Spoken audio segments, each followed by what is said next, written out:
قناة العربية الإخبارية نقلت في وقت سابق عمن وصفتهم بمصادر المعارضة السورية أن الجيش السوري اقتحم حرم المدينة الجامعية في حمص، مؤكدة وجود 6 دبابات في المنطقة.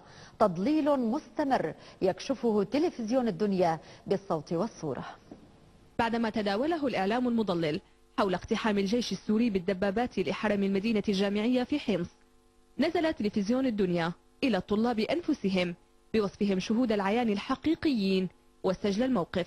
نحن هون بالمدينة الجامعية كتير براحة وأمان واستقرار، وما في أي جيش، وبالعكس الأمن هون منتبه كتير علينا. ما هدف الجزيرة وغيرها إلا التحريض والتكذيب بس، يعني بتحب تبث عكس ما يصير تماما. ابدا ما في شيء، لا في اقتحام لجيش ولا في شيء.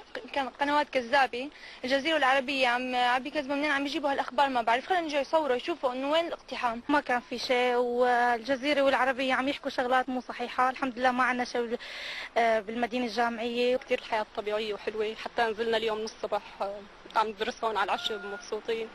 الله يحمي لنا بلدنا ويحمي لنا رئيسنا. نحب الجيش كثير، والجيش ما بيجي بيقتحم، الجيش بيشرفنا باي وقت.